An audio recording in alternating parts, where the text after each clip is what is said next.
हरे कृष्णा, राधे राधे। बहुत से लोग ये क्वेश्चन करते हैं कि भगवान हमें मैक्स टू मैक्स कितने दिनों में मिल सकते हैं, बताइए, कन्फर्म बता दीजिए। देखिए, आप जितने जल्दी चाहें, आपके ऊपर डिपेंड करता है कि भगवान आपको कितने जल्दी मिलेंगे। मैं आपको उसी के रिलेटेड आज आपको एक सच्ची कहानी, सच्ची कथा बताऊंगी, जो कि ज्यादा पुराना नहीं है, अभी 100-150 साल के अंदर ही है। एक आपको ऐसे वक्त की कहानी बताऊंगी जो कि ओनली 5 डे, ओनली 5 दिन में भगवान श्री कृष्ण और श्री राधा दोनों को प्राप्त किए थे। वो कोई और नहीं, भक्तमाल में उनकी कथा आती है। बाल भक्त ओम प्रकाश सिर्फ 10 साल का बच्चा है, सिर्फ 10 साल का, ज्यादा भी उम्र नहीं बीती थी। सिर्फ उसने अपनी पूरी जिंदगी में ओनली 5 दिन लगाए थे श्री कृष्ण को सिर्फ याद करने में, और वो श्री कृष्ण और श्री राधा दोनों को प्राप्त किए थे। उनकी कहानी मैं बताती हूँ। वो और उनके स्कूल के सारे बच्चे उनके टीचर के साथ गए थे पिकनिक मनाने के लिए, मथुरा गए थे। तो वो अपने टीचर से पूछता है कि ये जेल क्या है, यहाँ पे कुछ समझ नहीं आ रहा, ये क्या है, थोड़ा सा कथा बता दीजिए। तो ये जो उनके टीचर जो है, ओम प्रकाश के जो टीचर हैं, वो इनको ये बता रहे हैं कि ये जो श्री कृष्ण है ना, यहाँ पे पैदा हुआ था। ठीक है, वो कहाँ पे रहता है ये पूछते हैं। ओम प्रकाश पूछ रहे हैं कि ये वो कहाँ पे रहता है, यहाँ तो पैदा हुआ है, तो फिर रहता कहाँ है। तो उनके जो टीचर है ये बोलते हैं कि वो वृंदावन में रहता है, वृंदावन उसका घर है, उसका जो बाल्यावस्था जो बीता है वो वृंदावन में बीता है। तो उसके मन में, ओम प्रकाश के मन में श्री कृष्ण को देखने की बहुत ज्यादा लालसा आ जाती है, और वो कहता है ठीक है, तो हम यहाँ पे तो घूम चुके हैं, हम देख चुके हैं कि मथुरा के जेल कैसा है, क्या है, सब देख चुके हैं, तो अभी हम चलते हैं, वृंदावन चलते हैं। टीचर सुन के बोलते हैं नहीं, पिकनिक खत्म हो गया, अभी चलना है। पर ओम प्रकाश के मस्तिष्क में ये बात रह गई है कि उसको वृंदावन जाना है, श्री कृष्ण को देखना है।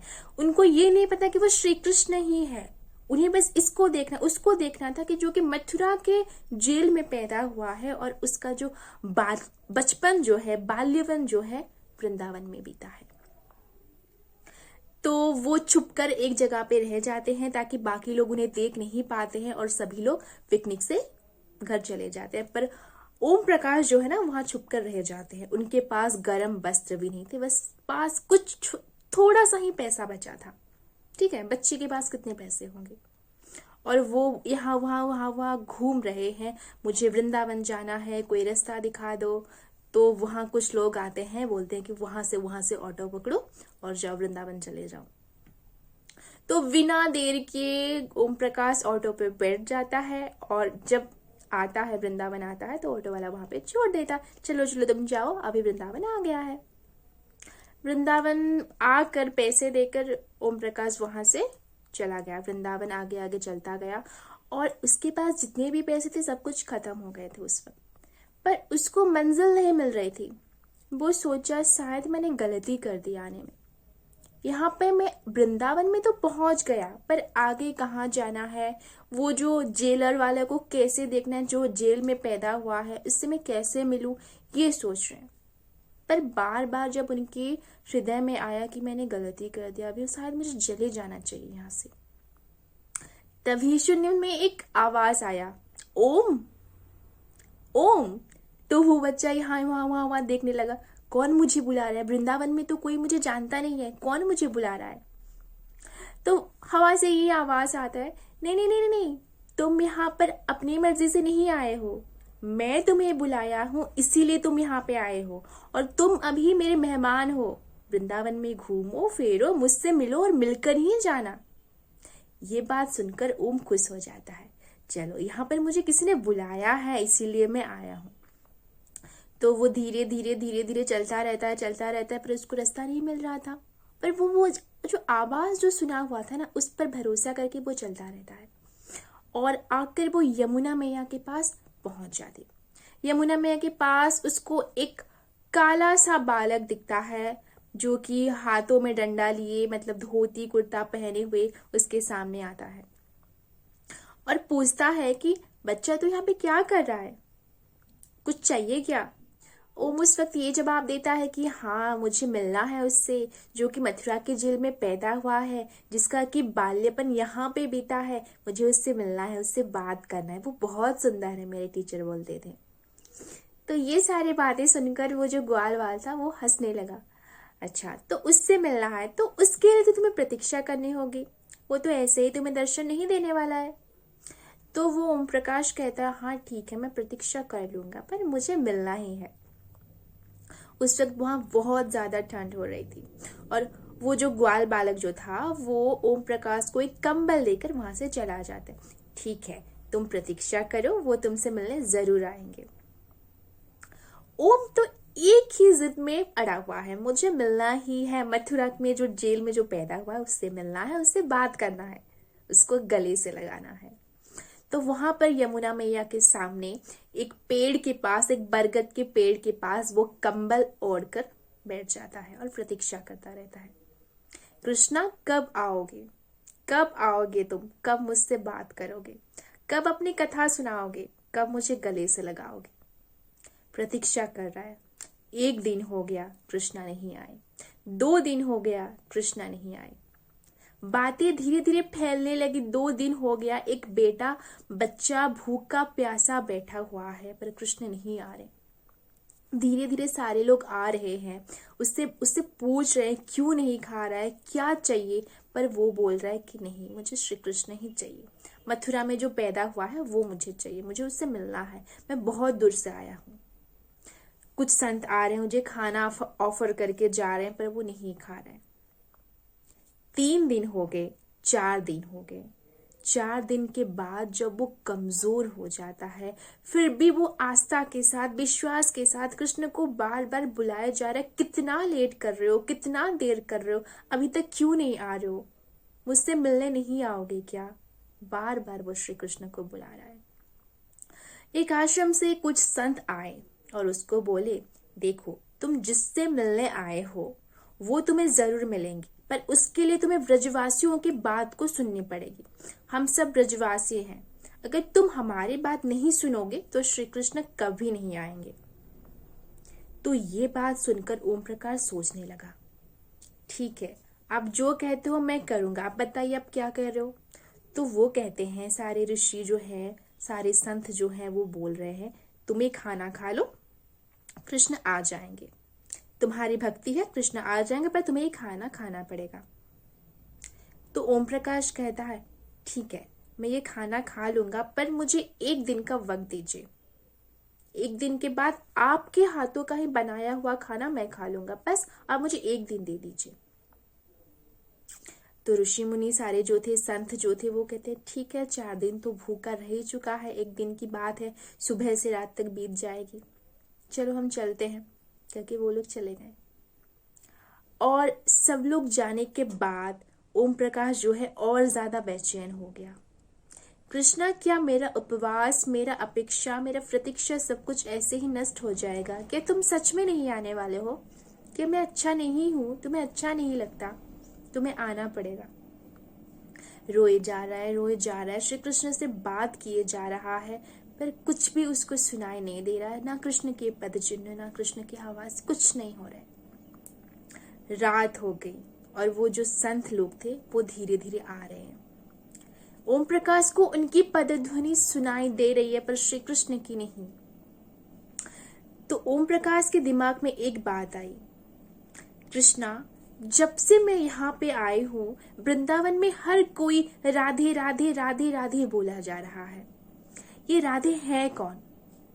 अगर उनका नाम बार बार यहाँ पे लिया जा रहा है तो वो बहुत बहुत ज्यादा जरूरी होंगी। तो ठीक है, तुम्हें कसम है राधे राधे की। राधे राधे कौन है, राधा रानी कौन है, ओम प्रकाश को कुछ नहीं पता, बस उसके दिमाग में राधे राधे की। तुम्हें कसम है राधे राधे की, तुम्हें आना पड़ेगा, तुम्हें कसम है राधे राधे की, तुम अभी आ जाओ, अभी के अभी आ जाओ। जब ओम प्रकाश ने श्री कृष्ण को राधा रानी का वचन दे दिया, कसम दे दिया, श्री कृष्ण कैसे खुद को संभाल पाते।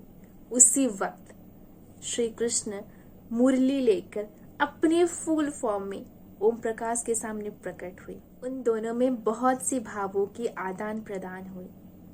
तो वहां से संत लोग आकर देखते हैं, तुम किससे बात कर रहे हो? तो ओम प्रकाश कहता है, आप देख नहीं पा रहे हैं क्या? देखिए यहाँ पर मेरा कृष्णा खड़ा है, मैं उनसे बात कर रहा हूँ। तो संत लोग कहते हैं, कृष्णा खड़ा है, हम तो नहीं देख पा रहे। पर वो सारी बातों को इग्नोर करके ओम प्रकाश और श्री कृष्ण बातें कर रहे हैं। कैसे हो आप, कैसे हो, ये जगह कैसे, आप कैसे, इतने सारे बातें, इतने सारे मन की भड़ास, सब कुछ ओम प्रकाश निकाल जा रहा था।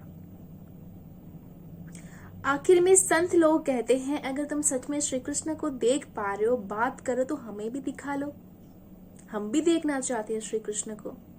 हम ब्रजवासी हैं, हम श्री कृष्ण को हृदय में देखते हैं, पर ऐसे साक्षात कभी नहीं देखे, हमें भी दिखा दो। उसी वक्त ओम प्रकाश भगवान श्री कृष्ण से ये निवेदन करता है, आप इन लोगों को भी दिख जाइए ना, सिर्फ मुझे क्यों देख रहे हैं, इन सबको क्यों नहीं देख रहे हैं, उन सबको भी अपना सुंदर सा रूप दिखा दीजिए। थोड़ी देर के बाद ओम प्रकाश भगवान श्री कृष्ण से पूछता है, मैं 5 दिन तक भूखा रहा, आपका इंतजार करता रहा, आप नहीं आए, पर लास्ट मोमेंट में मैं जब राधे राधे की कसम बोल दिया, आप आ गए। राधे राधे आखिर है कौन? तो भगवान श्री कृष्ण कहते हैं, राधा रानी जो है कोई मामूली औरत नहीं है, कोई मामूली स्त्री नहीं है, वो वृंदावन की स्वामिनी है, यहाँ की लाडली है, उनका कसम स्वयं मैं भी नहीं काट सकता। तो ओम प्रकाश के मन में राधा रानी को देखने की इच्छा हुई। तो श्री कृष्ण कहते हैं, नहीं, इतने आसानी से राधा रानी नहीं मिलते हैं, उनके लिए बहुत साधना करना पड़ता है। तो ओम प्रकाश सोचते हुए कहता है, अगर आप आ गए राधे राधे की कसम से, तो राधा रानी भी आ जाएंगे आपकी कसम से। तो ओम प्रकाश उसी वक्त कहता है, हे राधे रानी, आपको कसम है कृष्ण कन्हैया की, अगर आप इनसे प्रेम करते हो तो आपको अभी के अभी आना पड़ेगा। उसी वक्त छम छम छम छम सो लगाते हुए बहुत ही सुंदर सी ज्योति वहां से प्रकाशित हुई। स्वयं श्री राधा रानी गोलक से वहां पे चले आए ओम प्रकाश के पास, और ये बात सभी ऋषियों को दिख रही थी। उनको राधा रानी नहीं दिख रहे थे, पर ज्योति, पायल के छन छन की आवाज, सब कुछ महसूस हो रही थी। इसके प्रत्यक्ष प्रमाणी भक्तमाल में आता है इसका कथा, ये कोई मतलब मन से बताया हुआ कथा नहीं है। और उसी वक्त राधा रानी और श्री कृष्ण ओम प्रकाश को अपने हृदय में धारण कर ली। सिर्फ 5 दिन लगा था ओम प्रकाश को भगवान श्री कृष्ण और श्री राधा रानी को प्राप्त करने के लिए, सिर्फ 5 दिन। आज भी वृंदावन में वो बट वृक्ष है जहां पर कि भगवान श्री कृष्ण और श्री राधा रानी मतलब दोनों एक हो गए थे और ओम प्रकाश को अपने हृदय में धारण कर लिए थे और उसी वट वृक्ष में समा गए थे। ओम प्रकाश का जो ओढ़ा हुआ कंबल, जो भी मतलब जिसको पहले वो ओढ़ा हुआ था, उसको मतलब ऋषि मुनियों ने टुकड़ा टुकड़ा कर लिया और अपने पास लेकर गए। इतना अच्छा भक्त है जो कि सिर्फ 5 दिन में भगवान श्री कृष्ण और राधा रानी को प्राप्त किया है, उसका थोड़ा सा स्पर्श अगर हमें मिलेगा तो भगवान हमें बहुत ही जल्द मिल जाएंगे। भक्त तो ऐसे होते हैं ना, भक्तों की मतलब इतनी महिमा होती है, अगर हम उन्हें धारण कर लेंगे ना, भगवान के पास पहुंचने की मार्ग हमारे सामने पूरी तरह से खुल जाएगी। आप लोग अभी ये सोच रहे होंगे, अगर बाल भक्त ओम प्रकाश से 5 दिन में भगवान श्री कृष्ण को प्राप्त किया है, तो फिर हम तो इतने दिनों से जाप कर रहे हैं, वो कर रहे हैं, सब कुछ कर रहे हैं, क्यों प्राप्त नहीं कर पा रहे हैं? देखिए, ब्रज के संत जो होते हैं ना, हृदय में भगवान श्री कृष्ण को ऑलरेडी देख लिए होते हैं, है ना, ऑलरेडी देख लिए होते हैं। पर जो छोटा सा बच्चा जो था वो भगवान को नहीं देखा था, उसके लिए तो वो मतलब मुरली वाला जो कि मथुरा के जेल में पैदा हुआ था, उससे वो मिलना चाहते थे, है ना, जो कि उन्हें मिल गए। और एक और चीज, उसका जो भक्ति था पूरी तरह से पवित्र था, निर्मल था। हम लोग भक्ति करते हैं, पर खुद से पूछिए कि हम सच्ची में उतनी अच्छी भक्ति करते हैं जितना भाव ओम प्रकाश का था? हमारी भक्ति क्या उतनी निर्मल है? उतनी निर्मल हो जाए, उसके बाद हमें भी 5 दिन में भगवान श्री कृष्ण और श्री राधा रानी मिल जाएंगे। आशा करती हूँ ये भक्तमाल की कहानी बाल भक्त ओम प्रकाश की आपको बहुत अच्छी लगी होगी। हरे कृष्ण, राधे राधे।